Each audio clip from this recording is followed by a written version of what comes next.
एखाद्या सिनेमाला लाजवेल अशी घटना सांगलीमध्ये घडली आहे. लोक दारात पैसे मागायला येतात, या जाचातून सुटका होईल आणि नवऱ्याच्या विम्याचे पैसे मिळतील या कारणासाठी बायको आणि मुलाने मिळून नवऱ्याचा खून केल्याची घटना समोर आली आहे.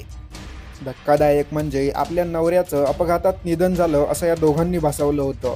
या प्रकरणामुळे सांगलीत खळबळ उडाली आहे. मृत बाबूराव पाटील यांच्या पत्नी विनिता पाटील, मुलगा तेजस पाटील आणि त्यांचा मित्र भीमराव हुलवान या तिघांनी मिळून हा कट रचला होता. मृत बाबूराव पाटील यांनी गावातील काही लोकांकडून हात उसने पैसे घेतले होते, पण वेळेवर पैसे परत न दिल्यामुळे लोकांना बाबूराव पाटील यांच्या मागे तगादा लावला होता. लोक दारात येऊन पाटील यांच्याकडे विचारणा करायचे, यामुळे संपूर्ण कुटुंबीय त्रस्त झाले होते.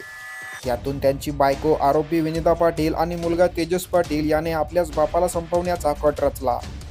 पोलिसांनी दिलेल्या माहितीनुसार सांगलीच्या शिरढोण इथं ही घटना घडली आहे.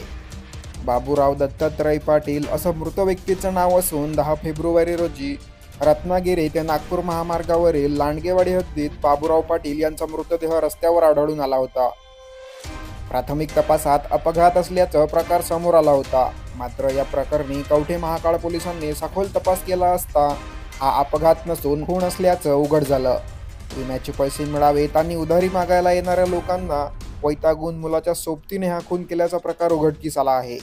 पत्नी, मुलगा यांच्यासह अन्य एकाला असं तिघांना कवठे महाकाळ पोलिसांनी अटक केली आहे.